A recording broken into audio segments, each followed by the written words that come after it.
Nathan Holloway's hands were still red with her blood when she whispered the words that would break him. 3 days ago, he'd pulled her from Boulder Creek's icy waters, half drowned and shaking. Now, she sat in his cabin, wearing his dead wife's dress, one hand pressed to her swollen belly, tears carving paths down her bruised face. "The baby ain't Frank's," Maggie Caldwell said, voice cracking like thin ice. "That's why they want me dead." He'd saved her life. Now she was asking him to stake his own on a secret that could destroy them both. Before we begin, if you're enjoying this story, please subscribe to the channel and stay until the end. Drop a comment telling me what city you're watching from. I want to see how far this story travels. Now, let's continue. The Boulder Creek ran mean that June morning. Nathan Holloway stood knee-deep in the current, his fishing line forgotten in his hand, watching something dark tumble in the white water upstream. Not something, someone. He dropped the rod. His boots hit the rocky bank hard as he ran, following the shape as it spun and rolled in the rapids. A woman. Dark dress billowing like a drowned flower, arms reaching for branches that slipped through her fingers.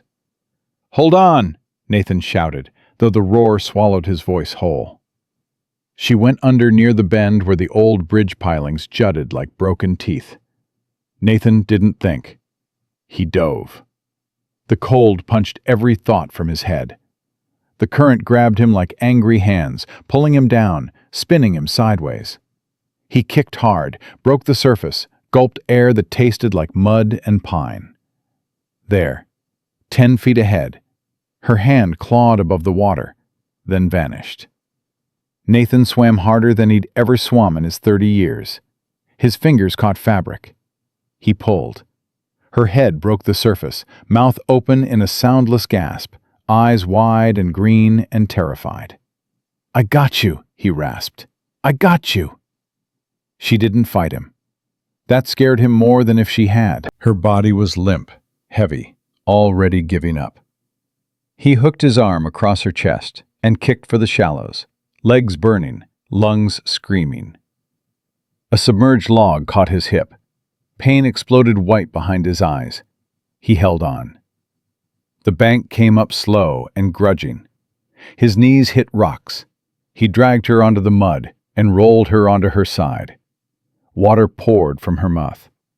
She coughed once, twice, then sucked in a breath that rattled her whole frame. Nathan sat back hard, his own breathing ragged. "You're all right. You're all right now." Her eyes opened, found his face. Something in them made him go still.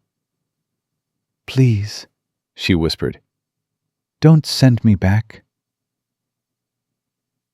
She could barely stand. Nathan got his shoulder under her arm and half carried her the quarter-mile to his cabin. She shook so hard her teeth clattered. Up close, he could see the bruises. Fresh ones, purple-black on her cheekbone and jaw. Older ones, yellow-green, wringing her wrists like manacles. His cabin sat in a clearing surrounded by ponderosa pines. Small, rough. Just one room with a stone fireplace, a narrow bed, a table, 2 chairs. He shouldered the door open and guided her to the chair nearest the hearth. "Get those wet things off," he said, turning his back. "I'll fetch something dry." He heard fabric rustle, heard her breathing, quick and shallow, like a cornered animal. From the trunk at the foot of his bed, Nathan pulled out a dress he'd kept folded for 3 years. Blue calico with small white flowers. Sarah's Sunday dress. His hands hesitated on the fabric. "Here." He held it out without looking. "It'll be big on you, but it's dry." "Thank you." Her voice was barely there. Nathan busied himself building up the fire, filling the coffee pot, setting it to boil. When he finally turned around, she was wrapped in the dress, drowning in it, her wet hair plastered to her skull. She looked young, too young for the kind of fear Nathan saw in her eyes. "Name's Nathan Holloway," he said. "This is my land. You're safe here." Margaret Caldwell. She swallowed hard. Maggie. You running from something, Maggie Caldwell? Her hands twisted in the excess fabric of the dress. From someone. Nathan poured coffee into 2 tin cups, added whiskey to both from the bottle he kept for nights when Sarah's ghost got too loud in his head. He pushed 1 cup across the table to her. Drink, then talk. She wrapped both hands around the cup like it was the only warm thing left in the world. Took a sip. Winced.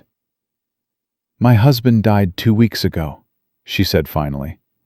Frank Caldwell. Got himself killed in a fight outside Howard's saloon in Denver. Howard's? Nathan's jaw tightened. He knew the place. Knew the kind of men who ran it. That's Howard Caldwell's establishment.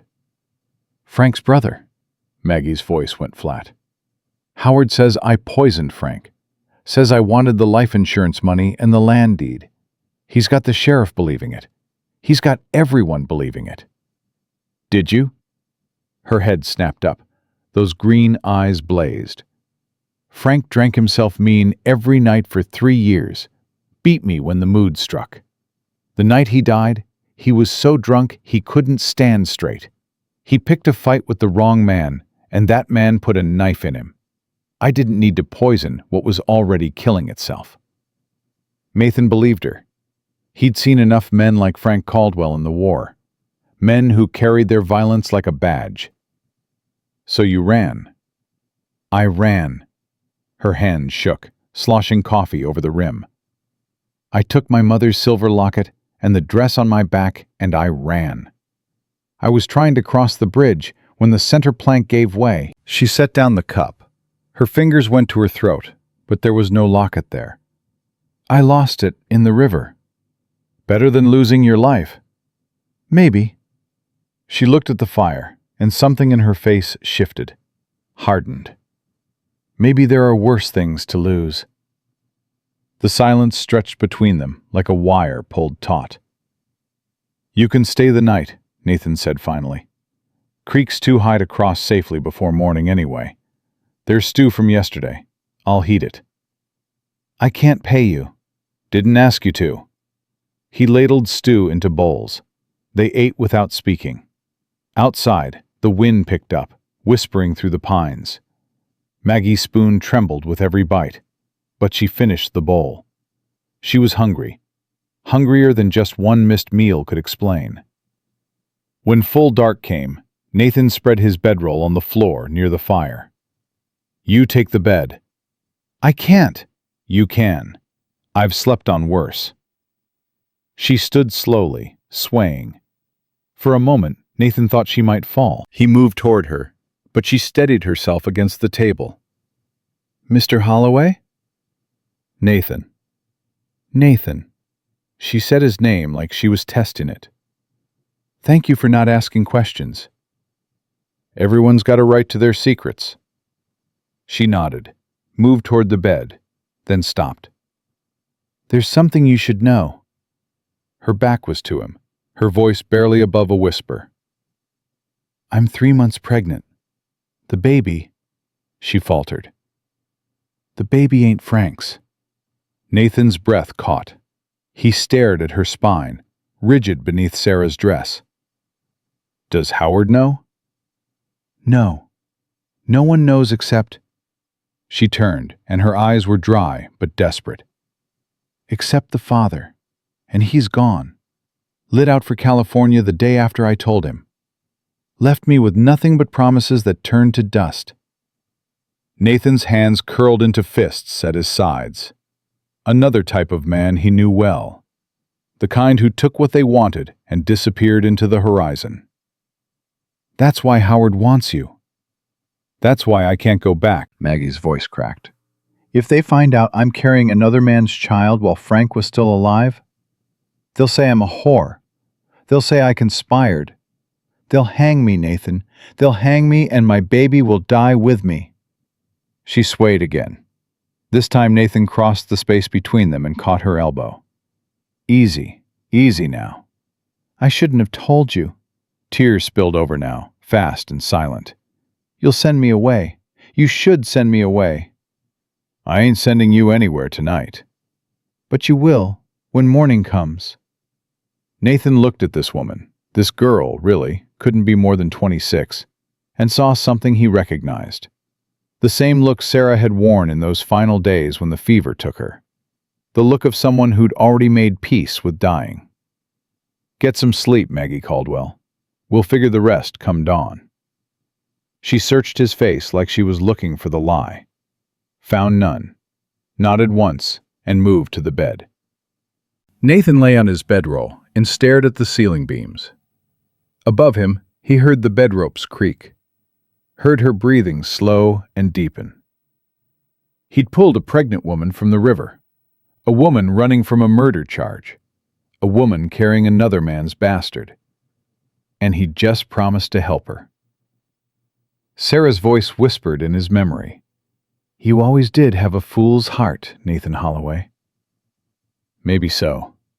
But he'd be damned if he'd send a woman to hang for surviving. Dawn came gray and reluctant. Nathan woke to the smell of coffee and something else. Frying bacon. He sat up. Maggie stood at the stove, still wearing Sarah's dress, her wet hair braided down her back. She'd found his skillet. Found the bacon he'd brought from town 3 days ago. Didn't mean to wake you, she said, without turning. Didn't. Nathan pulled on his boots. You didn't have to do that. You saved my life. Least I can do is make breakfast. She set a plate in front of him. Bacon, fried eggs, leftover cornbread toasted in the bacon grease. It was the first hot breakfast anyone had made for him since Sarah died. Something in his chest twisted. They ate in silence. When Maggie finished, she stood and began clearing the plates. Leave them, Nathan said. I can leave them. He stood, walked to the window. The creek was visible through the trees, still running high and brown. Creek won't be safe to cross for 3, maybe 4 days. He heard her go still behind him. You're saying I'm stuck here. I'm saying you got time to decide what comes next. There's nothing to decide. Her voice was quiet, resigned. I keep running, or I go back and hang. Nathan turned to face her. There's a third choice. What's that? You stay. Work for your keep. When the baby comes, we figure it out then. Maggie's eyes went wide. You can't mean that. I don't say things I don't mean. You don't know me. You don't know what I've done. I know you survived. I know you're trying to protect your child. That's enough. She shook her head slowly, like she was trying to shake his words out of her ears. Why? Why would you do this? Nathan was quiet for a long moment. When he spoke, his voice was rough as river stones. 3 years ago, my wife Sarah took sick. Fever. Started small, got bad fast. I rode to town for the doctor, but a storm came up, flooded the crossings. By the time I got back, he stopped, swallowed. By the time I got back, she was gone. I wasn't there. She died alone. Maggie's hand went to her mouth. I can't give her back her life, but I can make damn sure you don't lose yours. He met her eyes. So you'll stay. You'll help with the cooking, the garden, whatever you're able. And when that baby comes, we'll figure it out. Together. Tears streaked down her face. I don't deserve this. Ain't about deserving. It's about what's right. She nodded once, turned away. Her shoulders shook. Nathan gave her privacy. He pulled on his hat, checked his rifle, and headed for the door. Where are you going? Maggie's voice stopped him. Check the fence line. See what the storm damaged. I'll be back by noon. Nathan? He paused in the doorway, his back to her. Thank you. He didn't answer, just pulled the door closed behind him and walked into the gray morning. The fence line had held. Nathan spent the morning checking posts anyway, needing the work, needing the space to think. He'd just invited a fugitive into his home, a pregnant fugitive. If Howard Caldwell came looking, if the law came knocking, Nathan would be harboring a criminal, could lose his land, could lose worse. But when he closed his eyes, he saw Maggie's hand clawing above the water, saw the bruises, saw the fear that wasn't fear of him, but fear of everything behind her. Sarah would have helped her. Sarah had never turned away a soul in need. Nathan tightened a loose wire and moved on. By the time he returned, the sun was high and hot. The cabin door stood open. Maggie knelt in the dirt patch he called a garden, pulling weeds with steady hands. She'd rolled up the sleeves of Sarah's dress. Her arms were thin, scarred, but she worked with purpose, like she needed to earn her keep right then, right that second. "You don't have to do that today," Nathan said. She didn't look up. "I want to." He watched her for a moment. Then he fetched a second bucket and knelt beside her. They worked in silence, the sun beating down on their backs, the smell of warm earth rising around them. After a while, Maggie sat back on her heels, wiped sweat from her forehead with the back of her hand. "You said we'd figure it out when the baby comes." "That's right." "What if Howard finds me before then?" Nathan's jaw set. "Then he'll have to go through me." "You'd fight for a stranger?"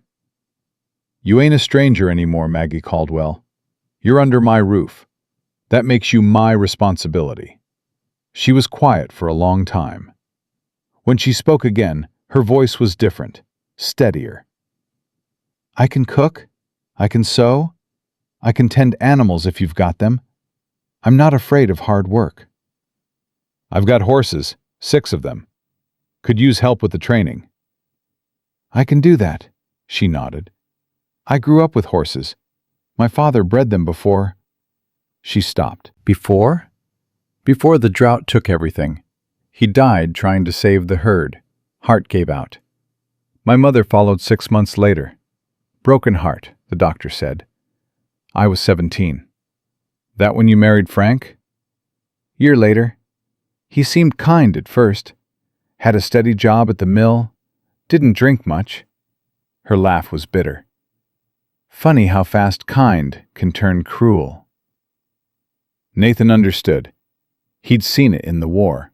Seen men break under pressure, turn into something their mothers wouldn't recognize. "This baby's father," he said carefully. "You loved him?" Maggie's hands stilled in the dirt. "I thought I did. He said pretty things, made promises, treated me gentle when Frank was treating me rough. I believed him when he said he'd take me away from all of it." She pulled another weed, vicious. "Turns out pretty words ain't worth the breath they're spoken on." "No, they ain't." They worked until the sun started its descent toward the mountains. Maggie stood slowly, one hand pressed to the small of her back. Nathan saw her wince. "You hurting?" "Just stiff. From yesterday. The river." "You should rest." "I'm fine." But she wasn't. Over the next hour, Nathan watched the color drain from her face, watched her movements get slower, more careful. She was pushing too hard, too fast. "Maggie, I said I'm fine. And I'm saying you need to stop." She turned on him, eyes flashing. "I need to prove I'm worth keeping around." "You don't need to prove anything." "Don't I?" Her voice rose. "You don't know me.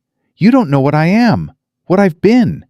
Frank used to tell me I was worthless, that no one would want me. Maybe he was right." Nathan set down his bucket, walked to her, looked her dead in the eye. Frank Caldwell was a fool and a coward. A man who raises his hand to a woman ain't a man at all. You hear me? Her chin trembled.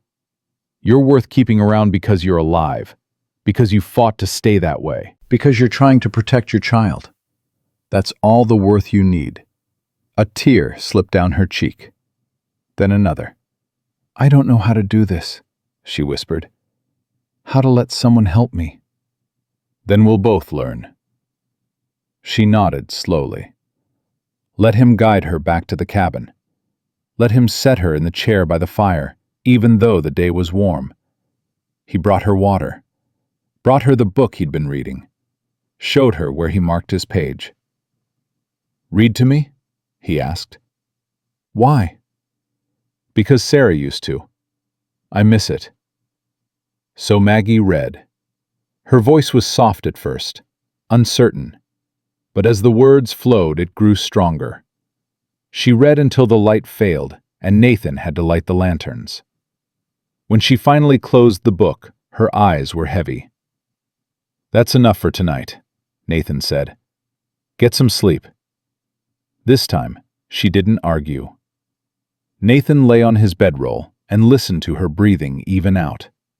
Listened to the night sounds outside. An owl. The distant rush of the creek. He'd made a choice today. A choice that would change everything. And somewhere deep in his fool's heart, he knew he'd make the same choice 100 times over.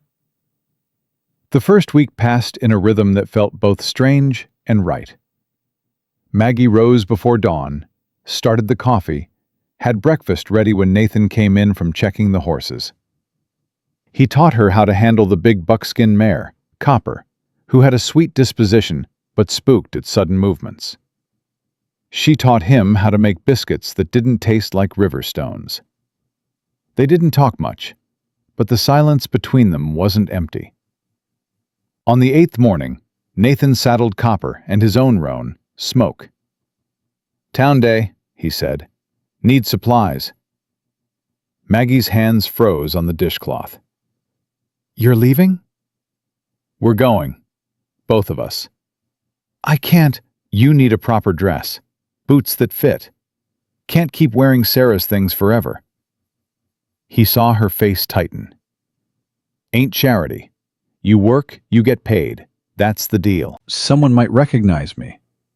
Boulder Creek ain't Denver. Most folks here mind their business." He held Copper's reins out to her. "Besides, you can't hide forever." Her jaw set. After a long moment, she took the reins. The ride in the town took 40 minutes. Maggie sat straight in the saddle, eyes scanning the tree line like she expected Howard Caldwell to step out from behind every pine. Nathan kept Smoke close, his rifle across his lap where she could see it. Boulder Creek was a hard little town carved out of mountain rock and stubbornness. One main street, general store, saloon, church, livery, doctor's office. Maybe 200 souls on a good day. They tied the horses outside Hennigan's Mercantile. The bell over the door chimed as they entered. Mrs. Hennigan looked up from her counter, her sharp eyes taking in every detail. Maggie in the too large dress. Nathan's hand at her elbow. "Nathan Holloway, been a month since we seen you."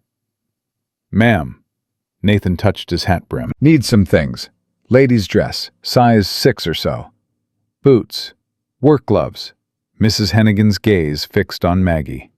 "And who might this be?" Maggie's fingers dug into Nathan's arm. He felt her trembling. "Margaret Walker," Nathan said, the lie coming smooth. "My cousin's widow from back east. Come to help with the ranch work." "Cousin?"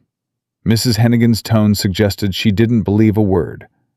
"Funny you never mentioned family before." "Funny how that works." The two stared at each other. Mrs. Hennigan blinked first. "Dresses are in the back. Help yourself." Maggie moved through the store like a ghost, touching fabrics with hesitant fingers. She picked the plainest dress on the rack, brown cotton with no adornment. Nathan paid without comment. They were loading the supplies when a voice called out, "Holloway!" Nathan turned. Sheriff Tom Brennan stood in the street, thumbs hooked in his belt. A big man, going to fat, with cold eyes and a mouth that knew how to smile without meaning it. "Sheriff, heard you got company up at your place."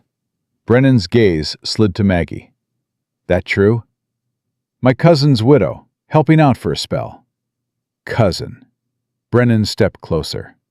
What's your name, ma'am? Maggie lifted her chin. Margaret Walker. Walker. That's so. Brennan circled her slow, like a buzzard sizing up something dying. Where are you from, Mrs. Walker? St. Louis. Long way from home. Yes, sir. Your husband, he die recent? 6 months ago. The lie came easier now. Maggie's voice didn't shake. Consumption. My condolences. Brennan didn't sound sorry at all. He looked back at Nathan. Heard there was some trouble down Denver way. Woman matching your cousin's description. Wanted for murder. Nathan's hand didn't move toward his gun. Didn't need to. His whole body went still in the way men who'd killed before could go still. My cousin ain't murdered nobody, Sheriff. She's been traveling north for 2 weeks. Got the stage tickets to prove it. He didn't have any tickets, but Brennan didn't know that. That right. Brennan's smile got wider.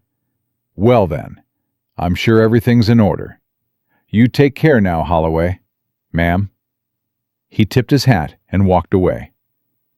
Maggie didn't breathe until they were out of town, until the pines closed in around them and Boulder Creek disappeared behind the ridge. He knows, she whispered. He suspects. That ain't the same thing. He'll wire Denver. They'll send someone. Nathan's jaw set. Let him try. But that night, he cleaned his rifle with extra care, checked his ammunition, set the Winchester by the door where he could reach it fast. Maggie watched from the table, her hands wrapped around a cup of coffee gone cold. You should send me away, she said, before this gets worse. No. Nathan, I said no. He looked at her then, really looked at her. I made you a promise. I keep my promises. Even if it costs you everything? Everything's already gone. Sarah saw to that when she died. This land's just dirt and trees. But you, he stopped, started again. You got a life growing inside you. That matters more than dirt. Maggie's eyes filled. She looked away fast, brushing at her face. I don't understand you.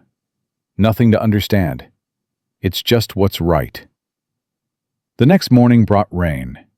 Not the gentle kind, but the mean summer rain that turned roads to mud and creeks to torrents. Nathan spent the day in the barn, working leather, fixing tack. Maggie stayed inside, sewing a tear in one of his shirts with stitches so small and neat they disappeared into the fabric.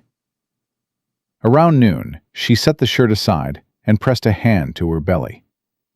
Nathan looked up. What's wrong? Nothing. The baby's kicking. He'd seen pregnant women before. Sarah had gotten pregnant twice, lost both babies before the 4th month. But he'd never seen this, the moment when the life inside became real enough to feel. Does it hurt? No, Maggie smiled, the first real smile he'd seen from her. It feels like hope. Something in Nathan's chest cracked open. He turned back to the bridle in his hands, but he couldn't stop seeing that smile. The rain kept on through the afternoon. By evening, Boulder Creek would be impassable again. They were trapped. Together. Maggie made stew. They ate by lamplight, while the rain drummed on the roof. When she reached for his empty bowl, their fingers touched. She pulled back like she'd been burned. I'm sorry. For what?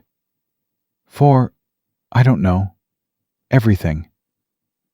Nathan caught her hand before she could pull away again. Her fingers were small, work-roughened. A ring of pale skin marked where Frank Caldwell's wedding band had been. Stop apologizing for being alive, he said. She looked at their joined hands, didn't pull away this time. Nathan, I need to tell you something. All right. The baby's father. His name was James Porter.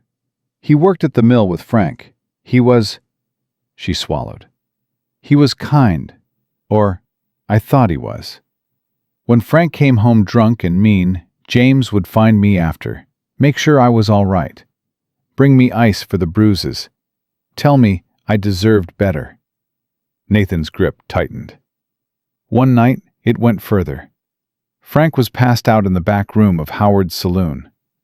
James took me to his boarding house, said he loved me, said he'd take me to California, away from Frank, away from all of it. Her voice went hollow. I believed him. I gave him everything. And when I told him about the baby, she laughed, bitter. He was gone the next day. Left a note saying he couldn't raise another man's child, that I should tell Frank it was his and no one would know different. But you couldn't. Frank and I hadn't. She stopped, her face going red. We hadn't been together that way in over a year. He'd know. He'd kill me. Nathan let go of her hand, stood, walked to the window. Rain streaked the glass like tears. This James Porter, where's he now? California? San Francisco, maybe? I don't know. I don't care. I care. Nathan's voice went flat, cold. I care that he used you, left you, put you in danger. It doesn't matter anymore. It matters. He turned. You matter. Maggie stood slowly, crossed the small space between them. Her hand came up, hesitant, and touched his cheek. He went absolutely still. Why are you so good to me? She whispered. Because someone should be. She kissed him, quick, soft, trembling, then pulled back, her eyes wide with shock at her own boldness. I'm sorry, I shouldn't have. Nathan caught her face in his hands and kissed her back. Slow, gentle, like she was something precious that might break. When he pulled away, they were both breathing hard. That wasn't... Maggie's voice shook. I didn't do that because I owe you. I know. I did it because I wanted to. I know that too. Her hand went to his chest, feeling his heart hammer beneath her palm. What are we doing? Damned if I know. They stood there in the lamplight, while the rain fell and the world outside ceased to exist. Then Nathan stepped back, putting distance between them. You should sleep.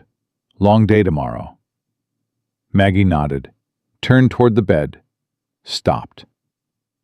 Nathan, when the baby comes, will you...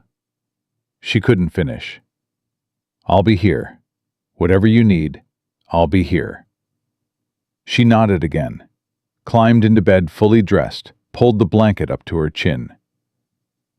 Nathan lay on his bedroll and stared at the ceiling. His lips still burned from her kiss. His heart still raced. Sarah's voice whispered in his head. You're falling for her, you fool. Maybe. But if he was falling, at least it felt like flying. The rain stopped near midnight. Nathan dozed fitfully, his dreams full of green eyes and river water. He woke to the sound of hoofbeats, multiple horses, coming fast. He was on his feet before his eyes fully opened, Winchester in his hands. Through the window, he saw torches. 4 riders, maybe 5. Maggie, his voice was low, urgent. Get up, get dressed, now. She bolted upright. What? Company, the bad kind. She scrambled out of bed, pulling on the new brown dress. Her hand shook so hard she couldn't work the buttons. Nathan crossed to her, set down the rifle, buttoned the dress himself. Back door, through the trees. There's a cave about a 1/4 mile north. You know it? No? Follow the creek upstream. You'll find it. Hide there. Don't come out till I come for you. What about you? I'm going to talk to them. Nathan, go, now. The hoofbeats got louder. Voices shouted. Maggie grabbed her shawl and ran for the back door. Nathan picked up his rifle and stepped out onto the porch. 5 men sat their horses in his yard. He recognized 3. Sheriff Brennan, two of his deputies, Miller and Good. The other two were strangers, hard men with dead eyes and guns worn low. "Holloway!" Brennan's voice carried false cheer. "Sorry to call so late." "State your business, Sheriff." "Got a telegram from Denver. Seems a woman named Margaret Caldwell killed her husband 2 weeks back. Poisoned him. She's wanted for murder." "Don't know anyone by that name." "No?" Brennan's smile turned ugly. "Funny. Description matches your cousin real close. Dark hair, green eyes, about 26 years old. Traveling alone." He leaned forward in his saddle. "Where is she, Holloway?" "Told you. She's my cousin. Her name's Margaret Walker." "Then you won't mind if we search the place." "I mind." Nathan's thumb cocked the Winchester's hammer. The sound was loud in the night air. "This is my land. You got no warrant." One of the strangers spoke up. "We don't need a warrant for a murderess." "And who the hell are you?" "Name's Taggart." "This here's my partner, Cobb. We're bounty hunters working for Howard Caldwell. He's offering $500 for his brother's killer, dead or alive." Nathan's blood ran cold. "Get off my land." "Can't do that." Taggart's hand moved toward his gun. "We got legal right to—" Nathan's rifle swung up, barrel pointed dead center at Taggart's chest. "I said, get off my land." For 5 long seconds, nobody moved.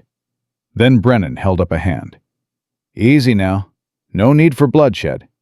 Holloway, we'll come back with a warrant, proper like. You've got my word." "Your word ain't worth spit, Brennan." "Maybe not, but it's all you're getting tonight." He wheeled his horse. "Let's go, boys." The 5 riders turned and rode back down the trail. But Nathan saw Taggart look back, saw the calculation in his eyes. They'd be back. Soon. Nathan waited until the hoofbeats faded.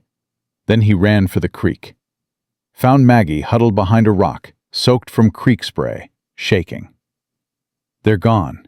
For now." "They'll come back. I know." She looked up at him, and he saw something break in her face. "I can't keep running. I can't keep putting you in danger." "You ain't putting me anywhere I don't choose to be." "Nathan, they're going to kill you. Or arrest you, or—" He pulled her to her feet, held her shoulders.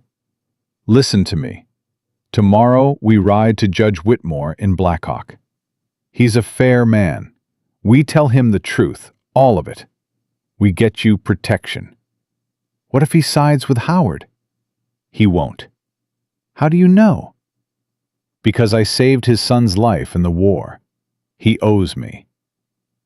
Maggie's eyes searched his. "You'd call in a debt for me?"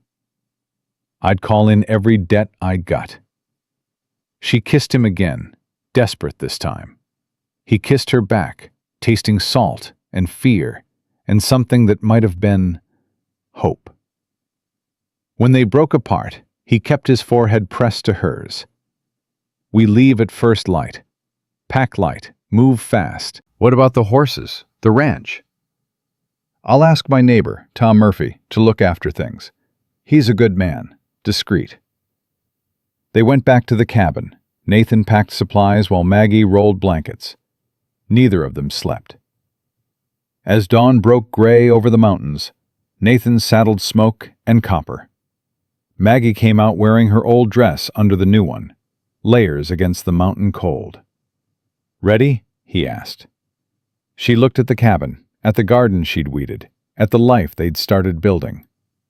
"No, but let's go anyway." They rode out as the sun climbed. Behind them, smoke rose from Boulder Creek. Ahead, the mountains waited, indifferent and eternal. Halfway to Murphy's ranch, Copper stumbled.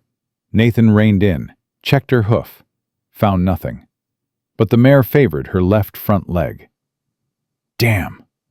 What's wrong?" "Stone bruise, maybe. She can't carry you the whole way." Maggie slid down. I'll walk. 20 miles?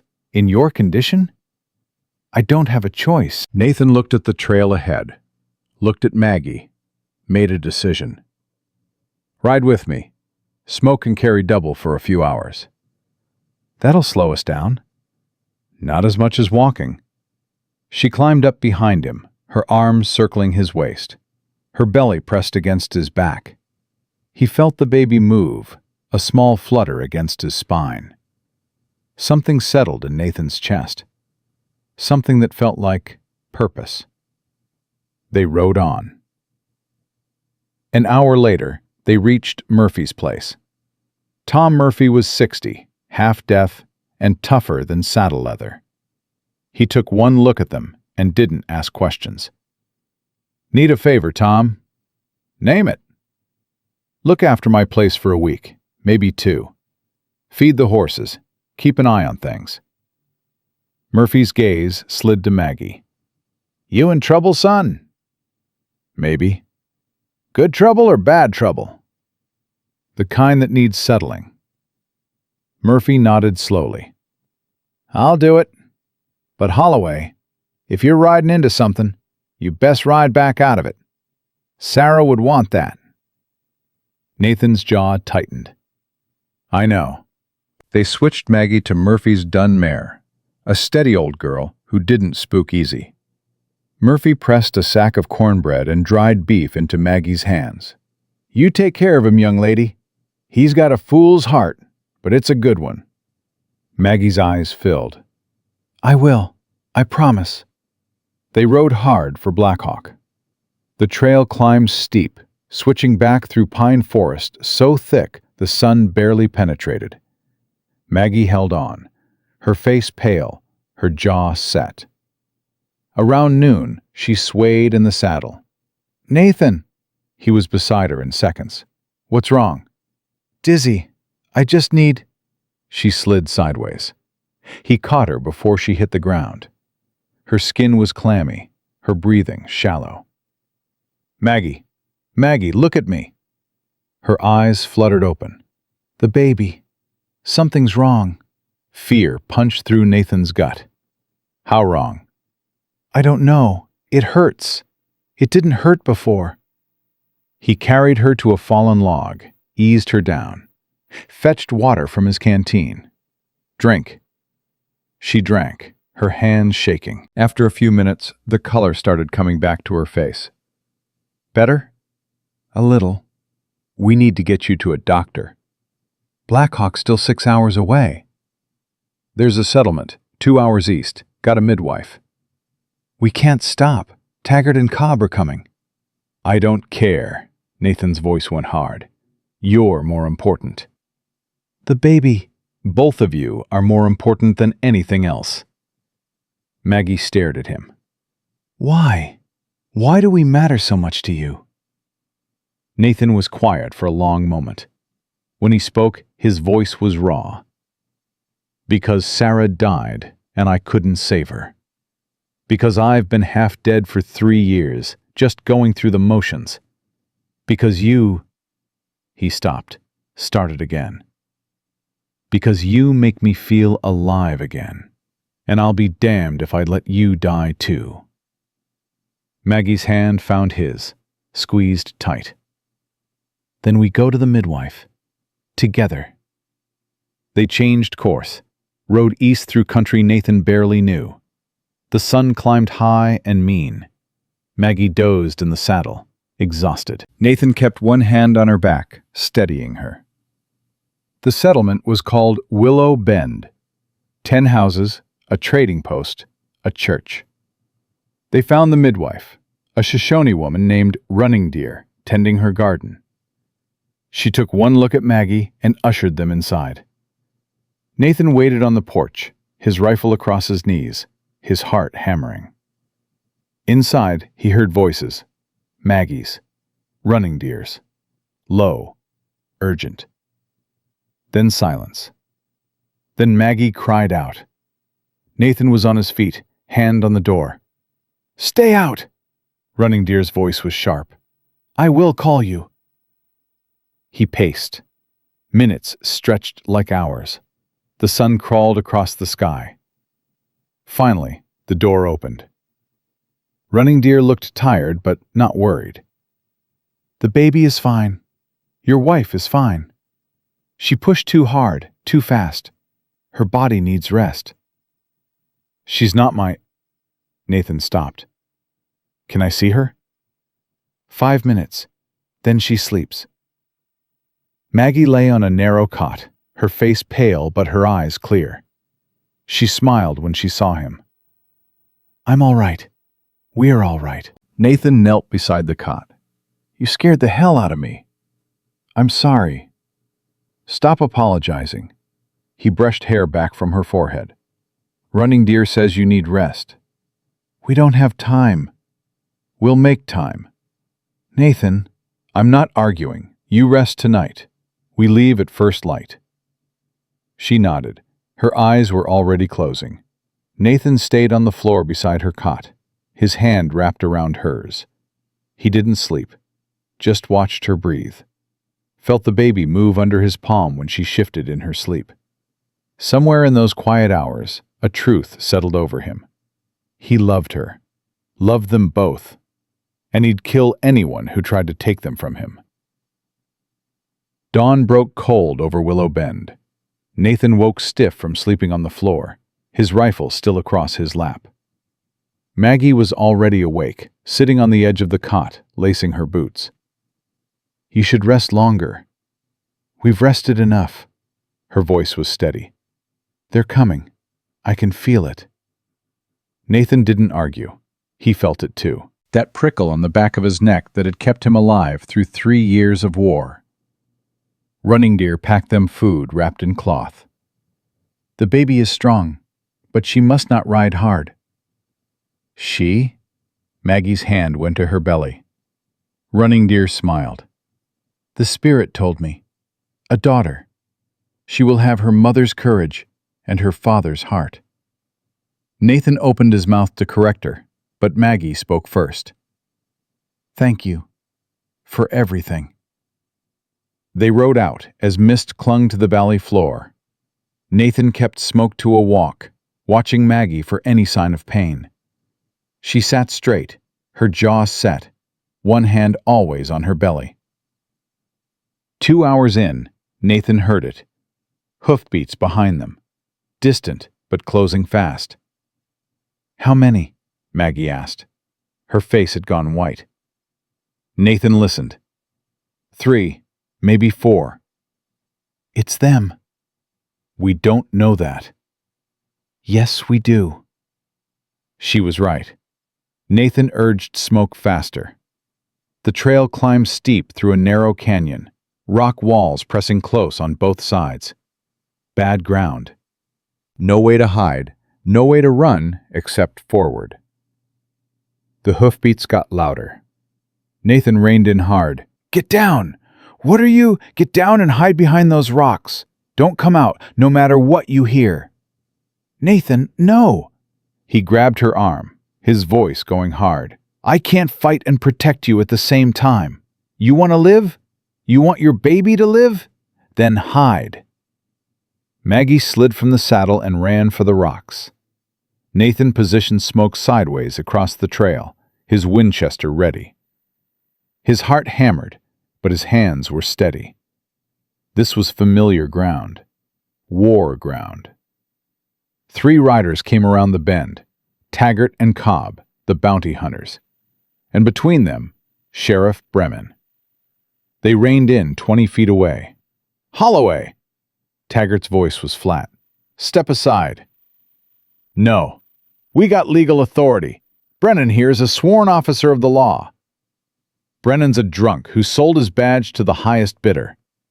I'm guessing Howard Caldwell made a generous offer." Brennan's face went red. "You're harboring a fugitive. That's a crime." "Show me the warrant." "Don't need a warrant for a murderess." "Then show me proof she murdered anyone. Real proof, not Howard Caldwell's word." Taggart's hand moved toward his gun. "We're done talking. Then start shooting." Nathan's rifle barrel didn't waver. "But know this. I was a sharpshooter in the war. Never missed a target under 100 yards. At this range, I'll put a bullet through your eye before your gun clears leather. You ready to die for Howard Caldwell's money?" Silence stretched like a wire pulled tight. Taggart's horse shifted, uneasy. Cobb spoke up, his voice nervous. "Maybe we should—" "Shut up!"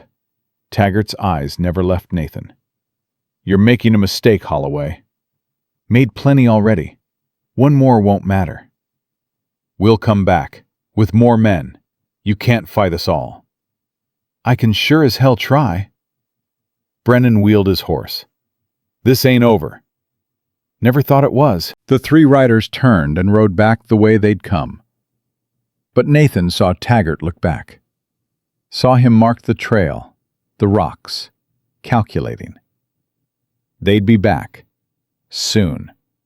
And next time they wouldn't talk first. Maggie emerged from the rocks, shaking. "What do we do now?" "We ride. Fast. Get to Judge Whitmore before they circle around." They pushed hard through the afternoon. The trail opened onto high grassland, exposed and dangerous. Nathan kept looking back, expecting to see riders on the ridge. Around sunset, Maggie swayed in her saddle again. Nathan caught her before she fell. "I'm sorry. I'm trying." "Don't." He eased her down, made her drink water. Her skin was hot, her breathing shallow. "You're burning up." "It's nothing. Just tired." "It's not nothing."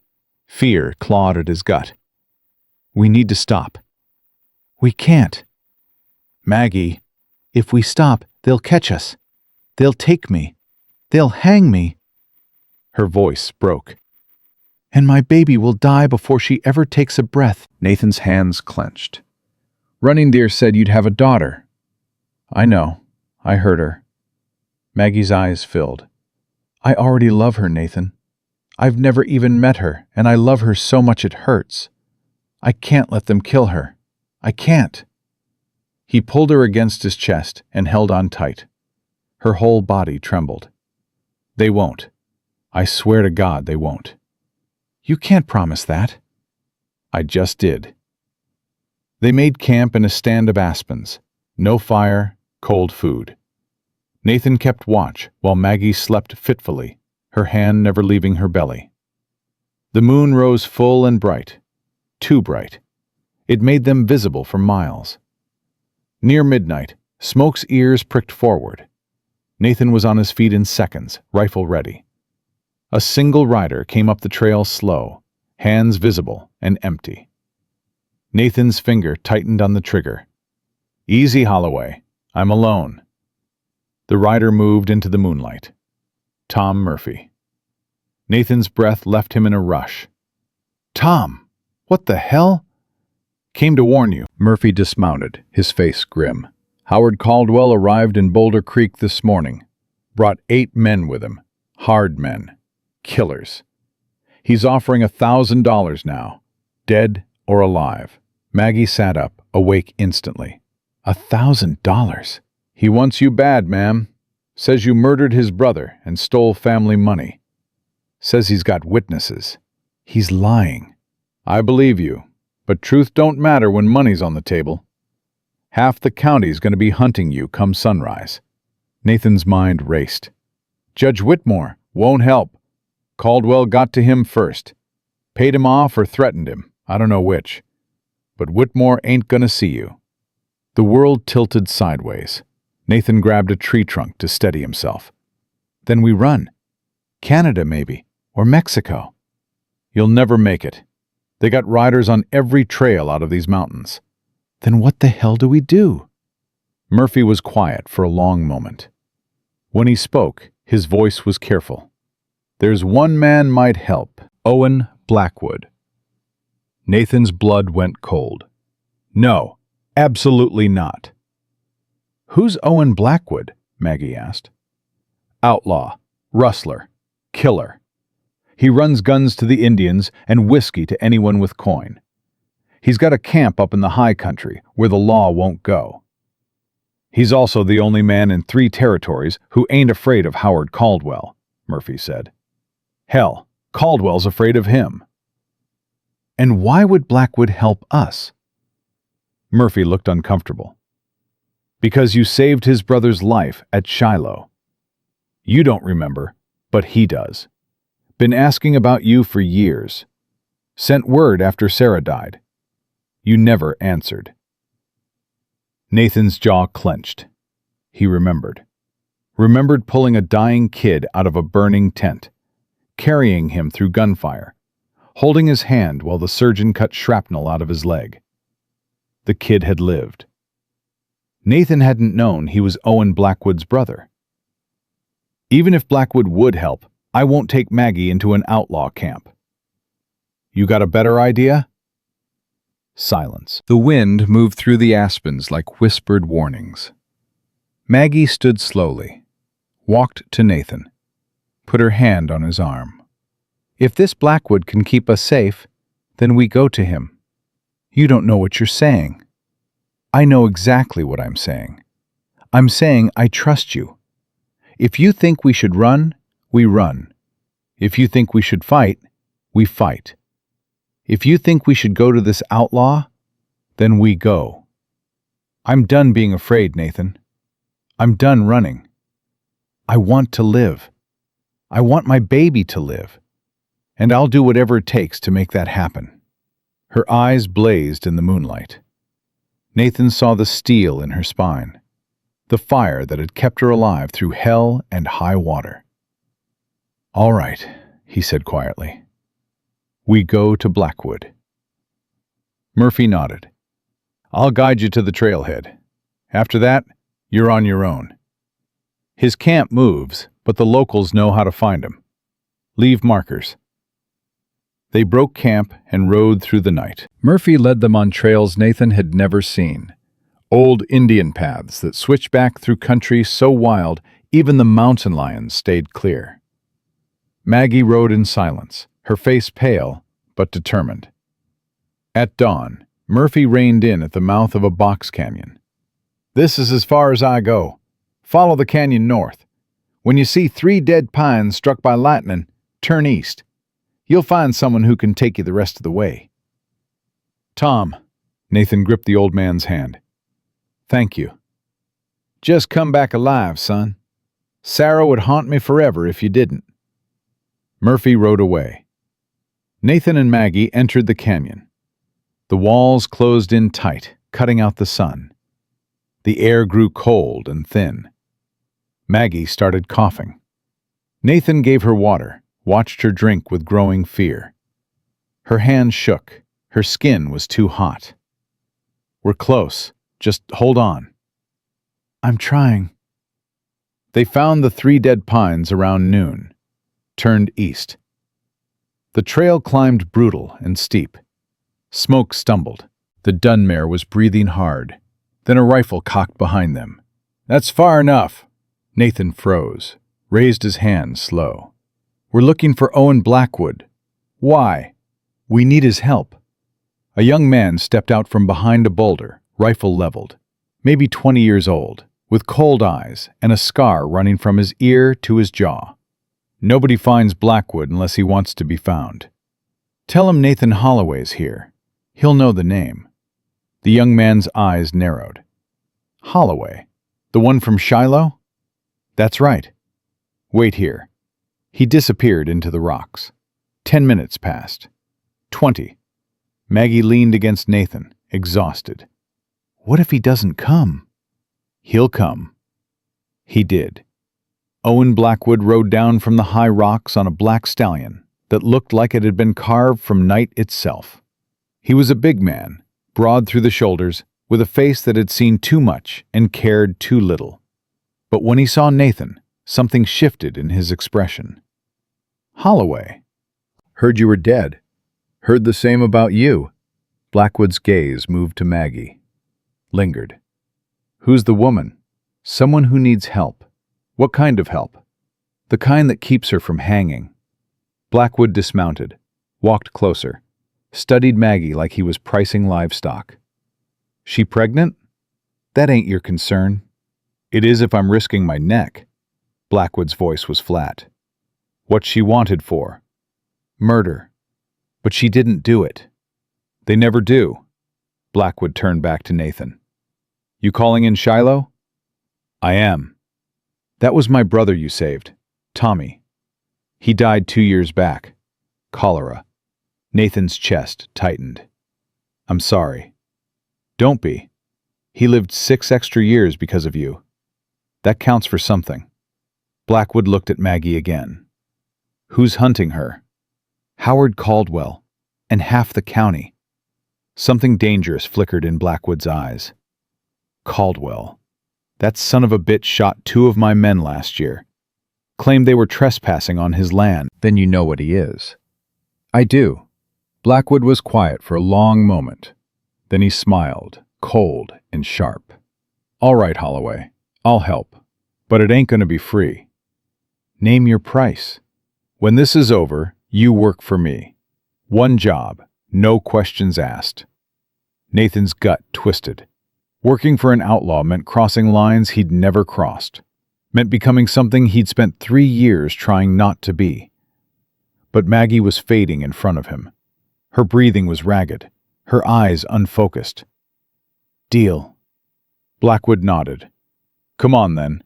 Camp's 3 miles north. She looks like she needs a doctor. You got one? Got something better. Got a woman who knows herbs and healing. She'll fix your lady up. They followed Blackwood up into country Nathan had never seen.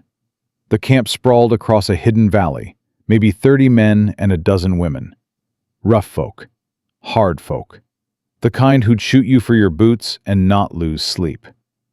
But they didn't touch Maggie. Didn't even look at her too long when Blackwood was watching. The healer was an old Chinese woman named Mei Lin. She took one look at Maggie and started barking orders in broken English. Nathan carried Maggie into a tent. Mei Lin shooed him out.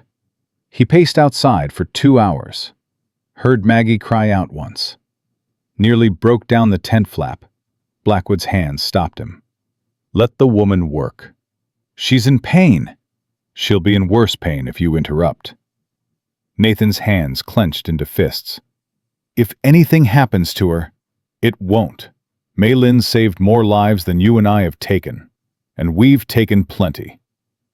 Finally, the tent flap opened. Mei Lin emerged, wiping her hands on a rag. She sleep now. Baby fine. Mother need rest. Much rest. No ride for 3, maybe 4 days. We don't have 3 days. Then baby die. Mother maybe die too. You choose. Nathan's world narrowed to that simple, terrible choice.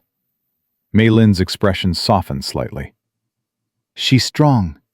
She fight. But body need time. You give time, she live.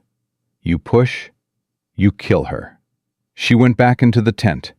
Nathan stood frozen. Blackwood put a hand on his shoulder. She'll be safe here. Caldwell won't find this place. And if he does, we'll kill him. Just like that? Just like that. Blackwood's smile was cold. I told you, Holloway. He killed my men. I've been waiting for an excuse. Nathan looked at the tent, at the mountains surrounding them, at the outlaws who'd taken them in. Why are you really helping me? Because Tommy talked about you. Said you carried him 2 miles through hell. Said you stayed with him when everyone else ran. Said you were the best man he ever knew. Blackwood's voice went rough. And because good men are rare, I ain't one. But I can recognize one when I see him. Figured I owed you. That night, Nathan sat beside Maggie's cot. She slept deep, her breathing finally even. Mei Lin had given her something. Herbs that smelled like earth and smoke. Her fever had broken. The color was coming back to her face. He took her hand, felt the baby move under his palm. I won't let them hurt you, he whispered. Either of you. I don't care what it costs. I don't care what I have to become. You're going to live, you hear me? You're going to live and have your baby and be happy. I swear it. Her hand tightened around his. Her eyes opened, hazy but aware. Nathan, I'm here. I heard what you promised Blackwood. One job. Don't worry about that. I am worried. What if he asks you to do something terrible? Then I'll do it, because you're worth it. Tears slipped down her cheeks. I'm not worth your soul. You let me decide what you're worth.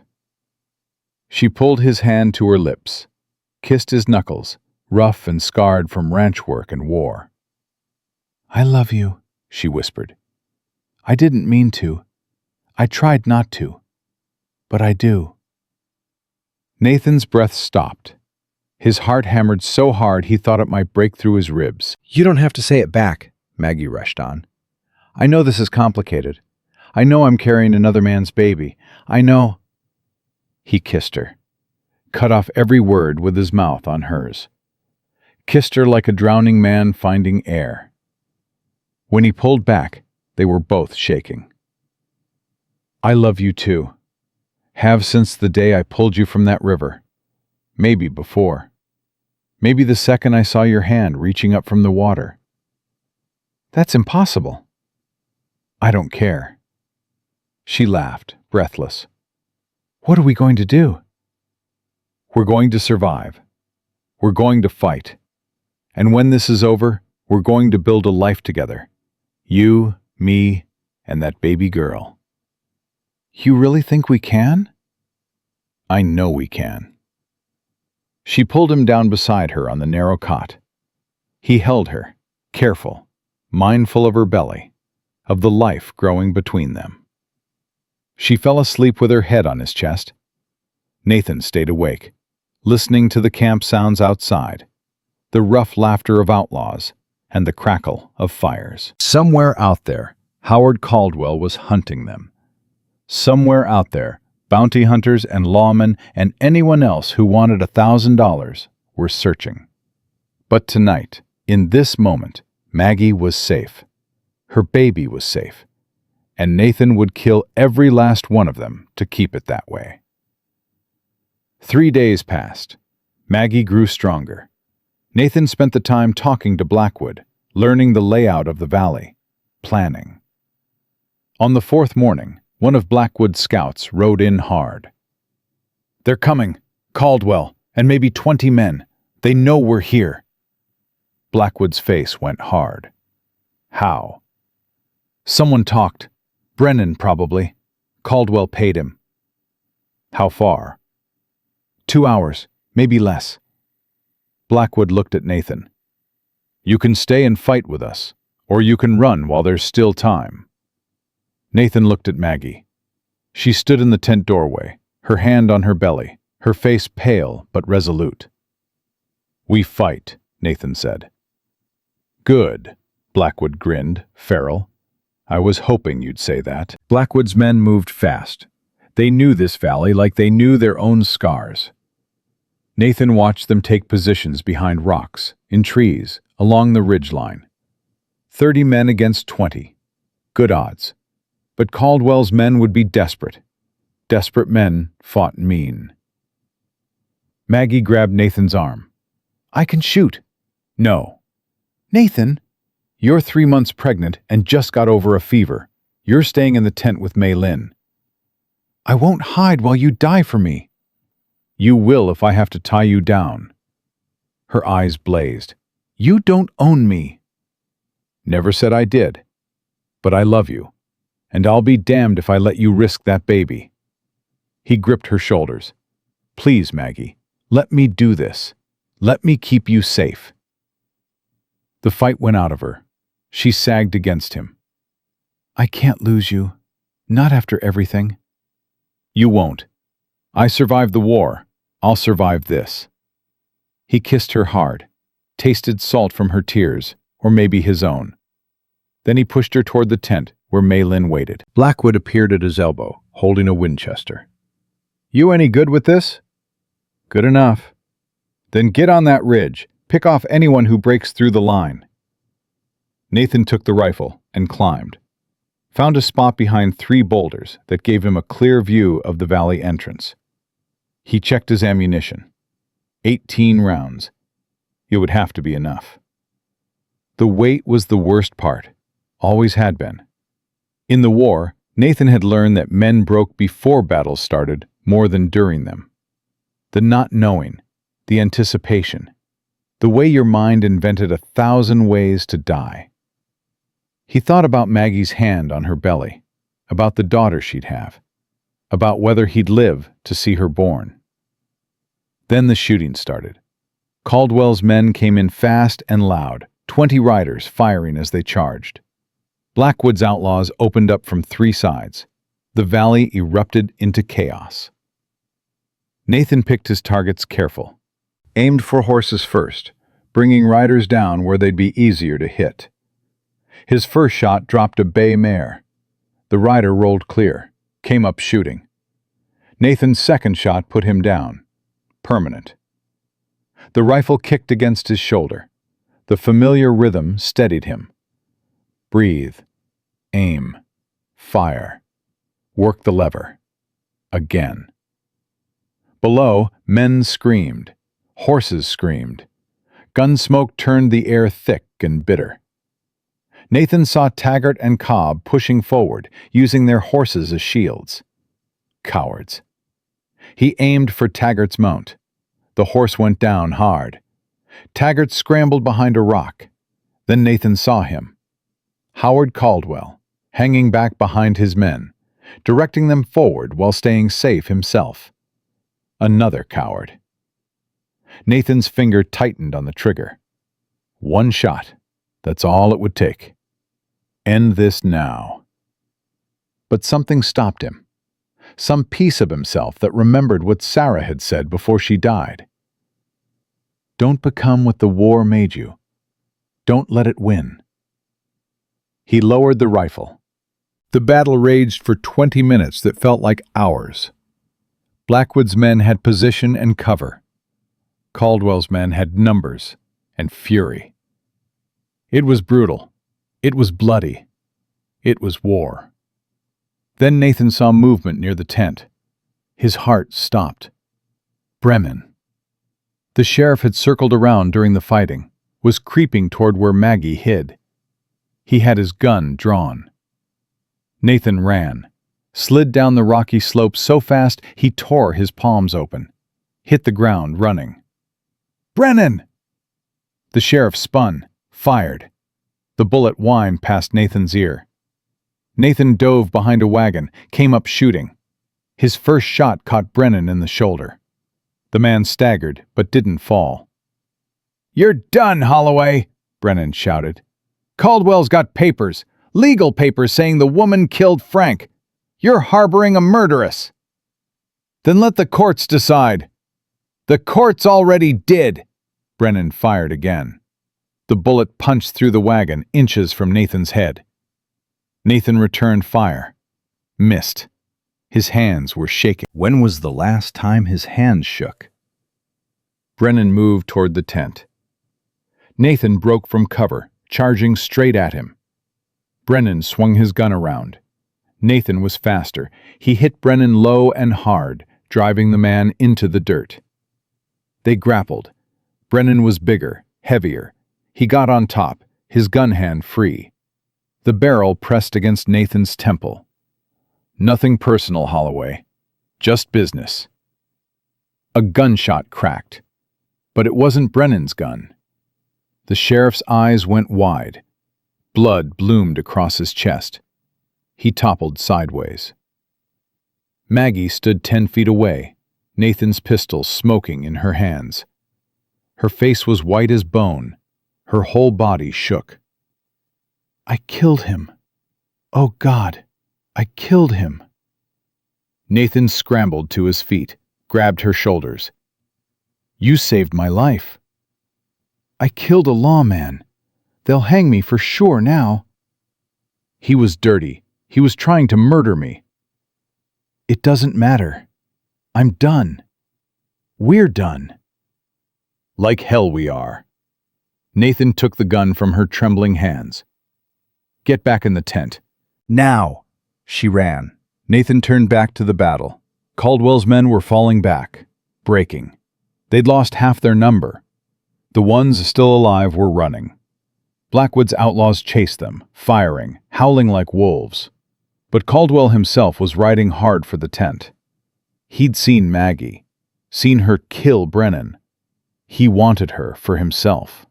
Nathan sprinted. His legs burned. His lungs screamed. He wasn't going to make it. Caldwell dismounted, grabbed Maggie as she tried to duck back inside. She fought him, scratching, biting. He backhanded her across the face. She went down hard. "You killed my brother!" Caldwell roared. "You poisoned him, and you're gonna pay!" I didn't, Maggie screamed. Frank died in a bar fight. Liar! You wanted his money. You wanted the land. He kicked her in the ribs. She curled into a ball, protecting her belly. Nathan saw red. Pure, blinding red. He tackled Caldwell from behind, drove him away from Maggie. They hit the ground rolling. Caldwell was strong, farm strong, all muscle and rage. He got his hands around Nathan's throat. "You should have stayed out of this, Holloway. Now you die with her." Nathan's vision started going dark. He clawed at Caldwell's hands. No good. The man's grip was iron. Then Maggie was there, holding a rock. She brought it down on Caldwell's skull. Once, twice, 3 times. Caldwell's hands went slack. He slumped sideways, blood running from his scalp. Nathan gasped for air. Maggie dropped the rock and fell to her knees beside him. "Are you all right? Nathan, talk to me!" He nodded, coughing. "I'm okay. Are you?" She touched her ribs, wincing. "He kicked me. But the baby... I think the baby's okay." Blackwood appeared, rifle in hand. He looked at Caldwell, unconscious and bleeding. Looked at Brennan's body. Looked at the 2 of them, battered and bloody. "Hell of a fight." "Is it over?" Nathan asked. "For now. We killed 8 of Caldwell's men. The rest ran. But they'll come back, maybe with the army this time." Nathan helped Maggie to her feet. She swayed. He caught her. "We need to go. Tonight." "You can't ride. She can barely stand." "Then we find another way." Maylin emerged from the tent. She examined Maggie quickly, her hands gentle but thorough. "Baby fine. Mother bruised but not broken. Lucky. Very lucky." "How long before she can travel?" Nathan asked. 2 days. Maybe 1 if you go slow."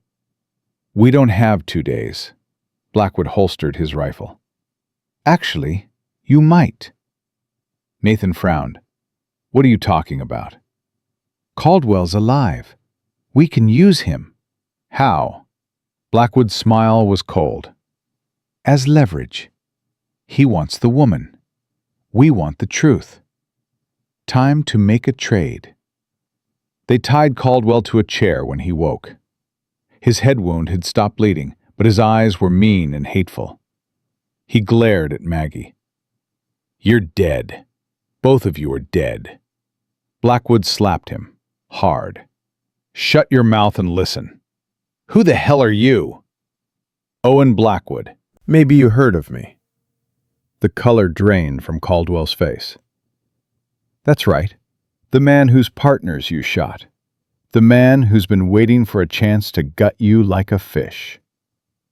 Blackwood leaned close. "Now here's how this works. You tell us the truth about Frank. All of it. And maybe I let you live."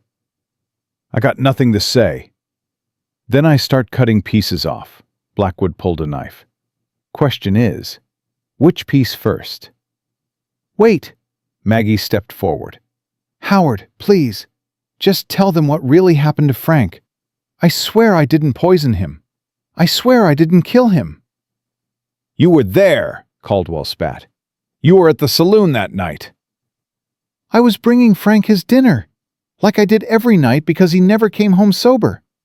I saw him arguing with a man. I saw the fight. I saw the man stab Frank. Then I ran because I was scared. Liar. Who was the man Frank fought with? Nathan asked quietly.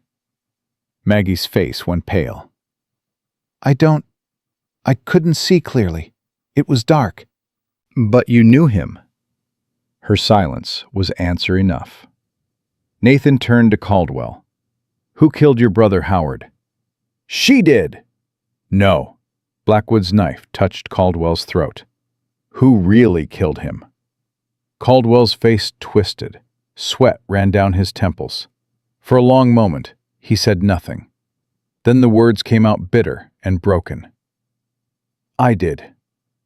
I killed Frank. The world stopped.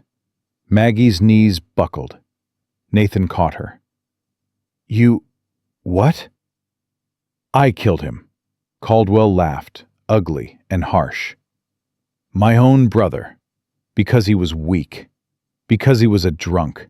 Because he was running my business into the ground. Your business? Nathan's voice was dangerous. The saloon? The saloon, the land, the money. It was all mine.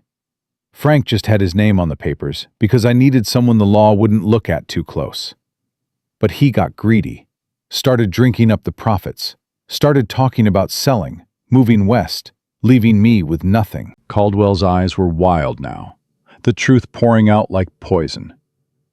So I picked a fight with him that night, made sure people saw, made sure they thought it was about cards. Then I stuck a knife in him when nobody was looking. Blamed it on a drifter who'd already left town. But you blamed me, Maggie whispered. You told everyone I poisoned him. Because you were there. You saw me. I saw you watching from the doorway. I couldn't let you talk.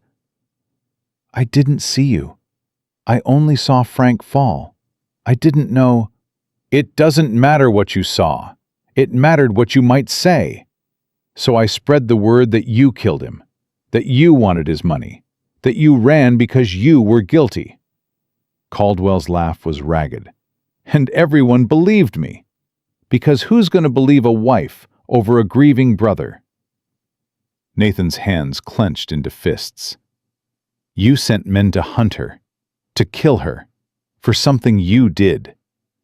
She was in the way. She had to go. And the baby? You were going to kill her baby too? Caldwell's face went hard. Wasn't Frank's baby anyway. Everyone knew she was whoring around with Porter.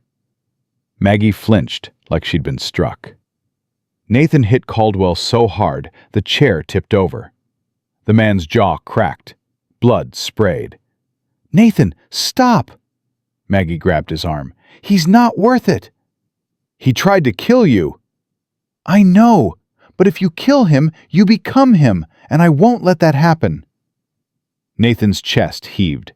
His fists were bloody. Caldwell lay on the ground, choking on broken teeth. Blackwood righted the chair. Well, that was illuminating. What do we do with him? Nathan asked. We make him talk, in front of witnesses. He'll never do it. He will if he wants to live. Blackwood hauled Caldwell up by his collar. Listen close, you piece of shit. Here's the deal. Tomorrow we ride to Black Hawk. You confess everything to Judge Whitmore. You clear this woman's name. And maybe, just maybe, I don't kill you slow. The judge won't believe me. He will when I tell him what I know about his little arrangement with the Chinese railroad workers. How he's been skimming their wages. How he's been taking bribes from the mining companies. Blackwood smiled. I know things, Caldwell. I know everyone's secrets. And I ain't afraid to use them. Caldwell's face went gray. So what's it going to be? Confess and live? Or stay quiet and die? The silence stretched long and terrible. Finally, Caldwell nodded. That night, Nathan sat with Maggie in the tent. Mei Lin had given her something for the pain. She lay on the cot, one hand on her belly, her eyes distant. I still can't believe it, she said softly. Howard killed Frank. All this time I thought it was my fault somehow. That if I'd been a better wife, if I'd stopped Frank from drinking, It wasn't your fault. None of it was. But I ran. I didn't tell anyone what I saw. You didn't know what you saw. And even if you did, who would have believed you? She turned her head to look at him. Her face was bruised, her lip split, but her eyes were clear. You believed me. From the start, you believed me. I knew you weren't a killer. How? Because killers don't protect their babies. They don't fight to stay alive. They don't... He stopped, started again. They don't make a man want to live again after he's been dead inside for 3 years. Maggie's eyes filled. She reached for his hand. He took it, gentle. What happens tomorrow? We take Caldwell to the judge. He confesses, you're cleared. And if he changes his mind? If he decides dying is better than confessing?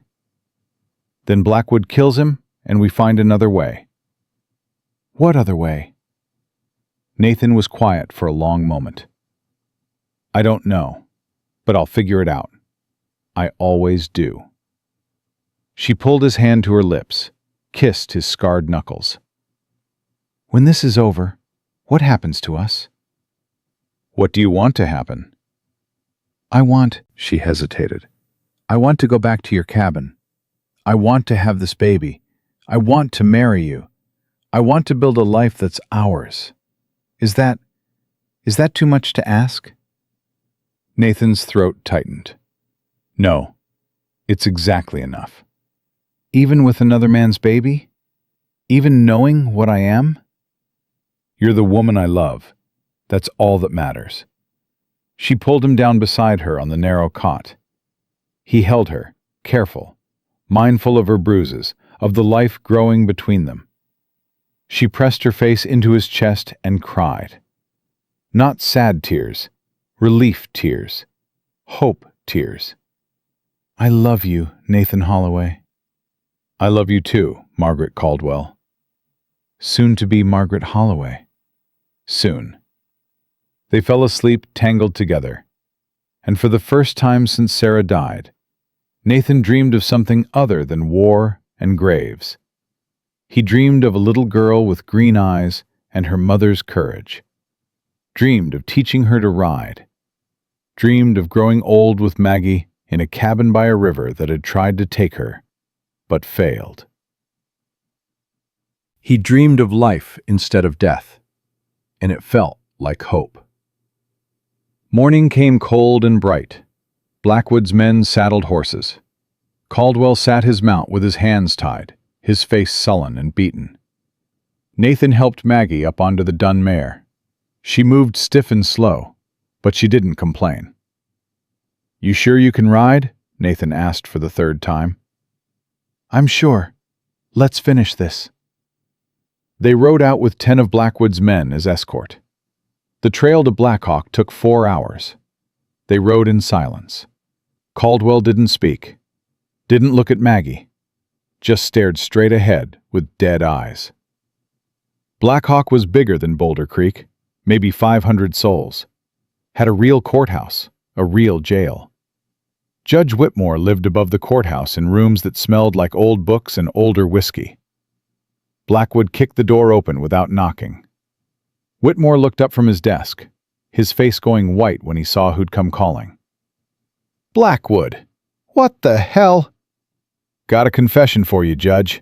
About Frank Caldwell's murder. Whitmore's gaze slid to Howard Caldwell, to Maggie, to Nathan.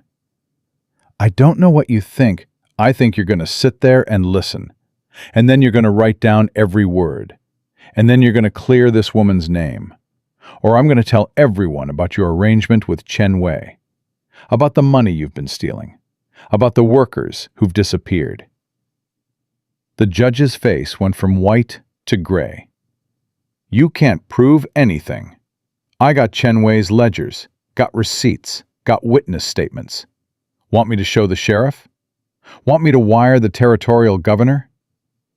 Whitmore sat down hard. What do you want? I want justice, real justice, for once in your crooked life. Blackwood shoved Caldwell forward. Tell him everything. And Caldwell talked.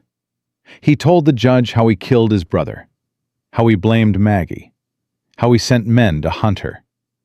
Every word came out flat and dead, like he was reading someone else's story. When he finished, the room was silent. Judge Whitmore looked old suddenly. Looked tired. "This true, Margaret?" Yes, sir, Maggie said quietly. Every word. "And you, Holloway, you got anything to add?"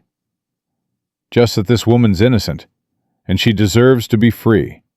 Whitmore pulled out paper and pen, wrote for 10 minutes. When he finished, he looked at Maggie. "All charges dropped. You're free to go, ma'am. And he swallowed. "I'm sorry for what you went through." Maggie nodded, couldn't speak. Tears ran down her face. Nathan took her hand, held tight. "What about him?" Blackwood jerked his chin at Caldwell. "He'll hang. Murder's murder." Caldwell didn't react, just sat there like a man already dead. They walked out of the courthouse into sunlight. Maggie stopped on the steps, turned her face to the sky. It's over. It's really over. Nathan pulled her close. Yeah, it's over. Blackwood appeared beside them.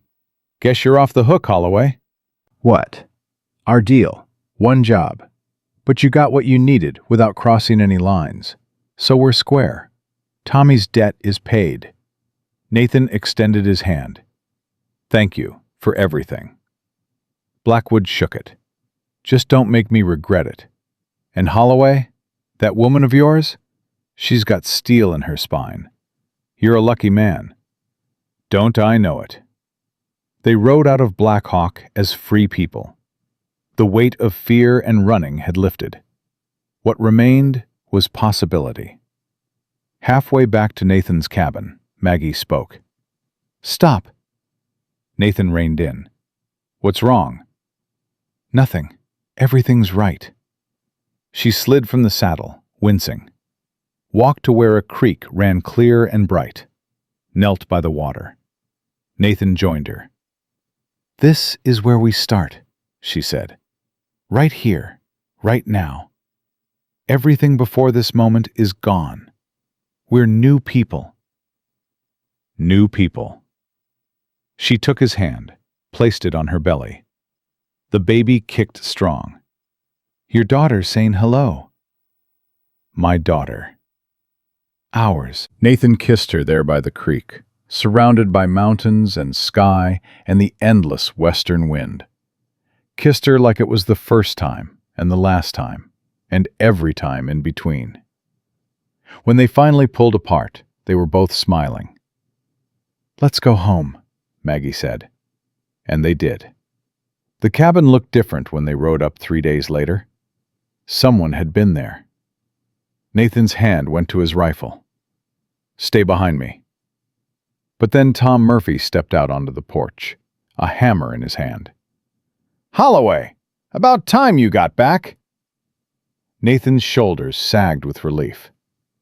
"Tom, what are you doing here?" "Fixing your place. Some of Caldwell's men came through after the battle. Tore things up pretty good before I ran them off." Murphy's gaze moved to Maggie. "Ma'am, good to see you safe." "Thank you, Mr. Murphy, for everything." Inside, the cabin showed signs of violence. Furniture overturned, dishes smashed. But Murphy had cleaned most of it, had even started repairs on the broken window. "I'll finish up tomorrow," Murphy said. "Let you two settle in." After he left, Maggie stood in the middle of the room, her hand on her belly. Nathan watched her, waiting. "It's still here," she said softly. "Everything they tried to destroy, it's still here. We're still here." She turned to him, her eyes bright. "When can we get married?" "Soon as you want." "Tomorrow?" Nathan smiled. "Tomorrow works." They rode into Boulder Creek the next morning. The town had changed. Or maybe they had. People stared, but no one called out threats. Mrs. Hennigan actually smiled when they walked into the mercantile. "Heard what happened in Blackhawk. Heard you were innocent all along." She looked embarrassed. "I'm sorry for doubting you, dear." Maggie's voice was steady. "You didn't know. Nobody did." They bought a simple gold band. Nathan had saved money for 3 years with nothing to spend it on. Now he knew why. The preacher married them that afternoon in the little church on the hill. Tom Murphy stood witness. So did Running Deer, who'd ridden down from Willow Bend when she heard.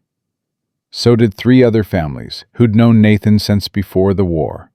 Maggie wore the blue dress she'd sewn herself. Nathan wore his cleanest shirt and his old army coat, brushed clean of dust. When the preacher asked if he took this woman, Nathan's voice didn't shake. "I do. Forever." When Maggie said the same, tears ran down her face. Nathan wiped them away with his thumb. "You're mine now," he whispered. "And I'm yours. Forever." They kissed as the sun set through the church windows, painting everything gold. That night in the cabin, Maggie stood by the fire. Her hands went to the buttons of her dress. "I want you to see me. All of me. Not because I owe you, not because I have to, but because I choose to." Nathan crossed to her, covered her hands with his. "Are you sure?" "I've never been more sure of anything." He helped her with the buttons. The dress fell away. She stood before him in her shift, her belly round with new life. He touched her there, gentle, reverent. "You're beautiful." "I'm scared." "Of what?" "Of the birth. Of what comes after. Of being a mother." Nathan pulled her close. "I'm scared too, but we'll figure it out. Together." "You really want this baby? Even knowing she's not yours?" "She is mine. The moment she's born, she's mine. I'll claim her, raise her, love her like my own. Because she is my own." Maggie's whole body shook with sobs.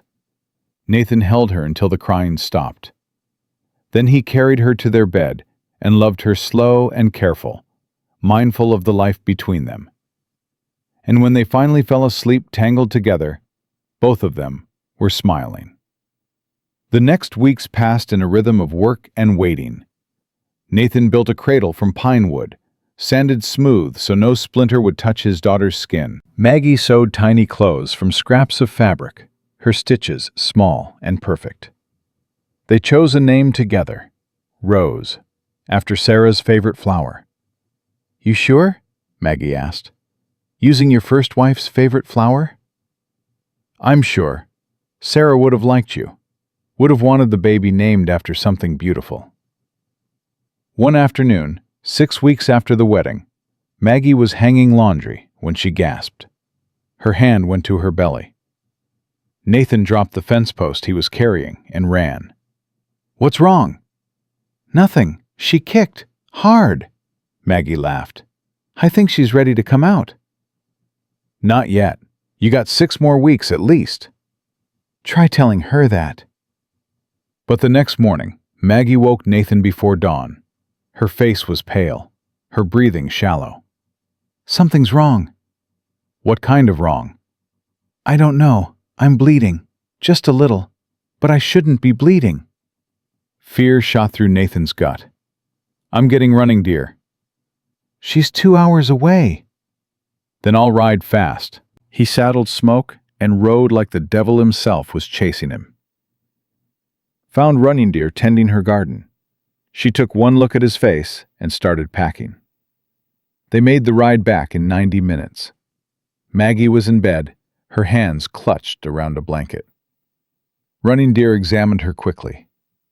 Baby is fine, but she comes early. Maybe today, maybe tomorrow. Is that safe? Nathan asked. Baby is 7 months. Big enough to live if we are careful. Running Deer looked at him.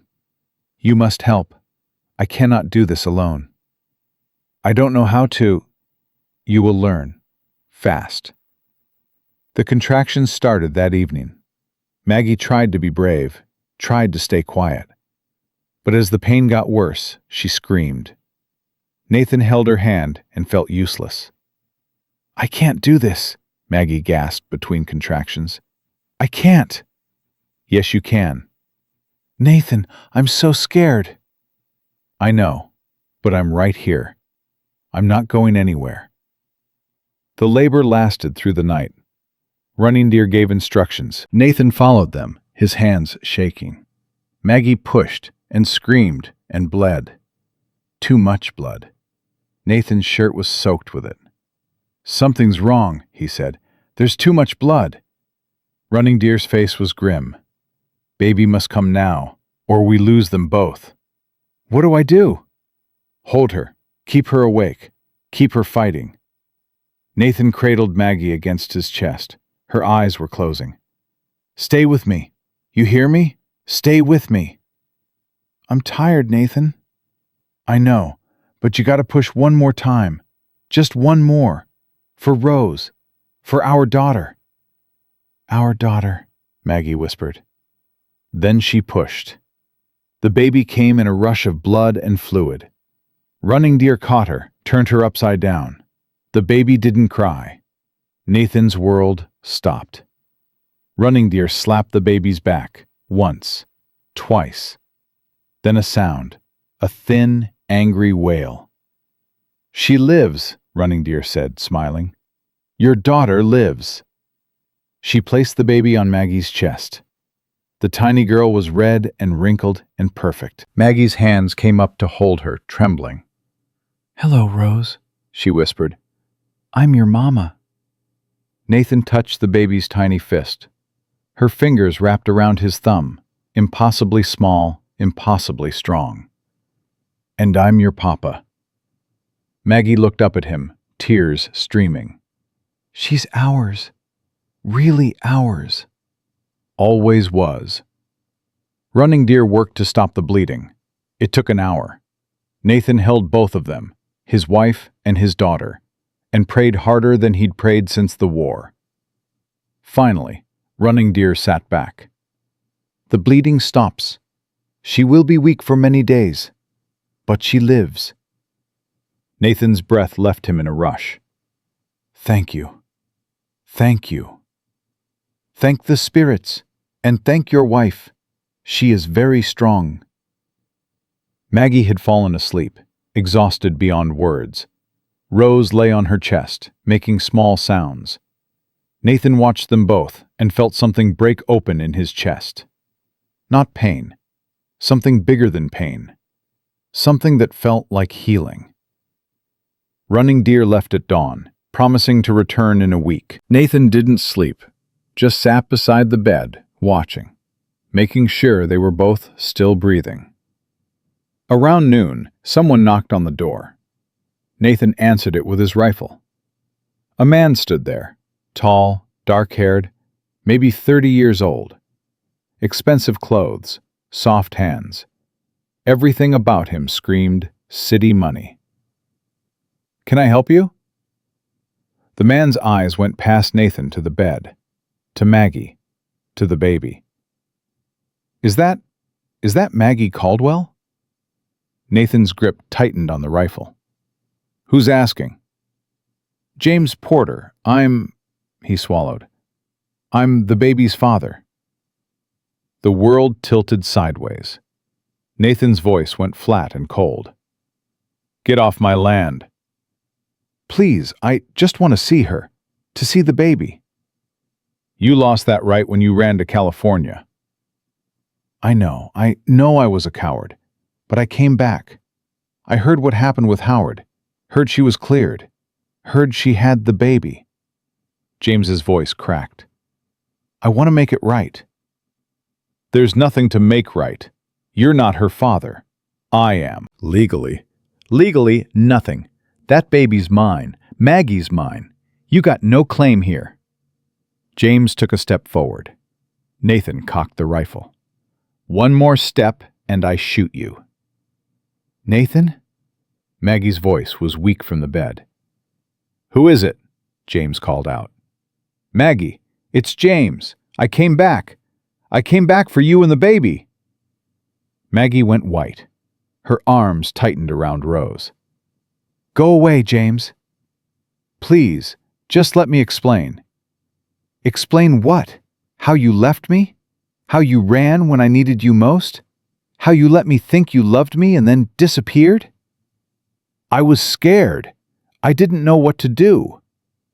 So you did nothing. You left me to die. Maggie's voice grew stronger. But I didn't die. I lived. I found a real man, a good man, and he gave me something you never could. What's that? His name, his protection, his love.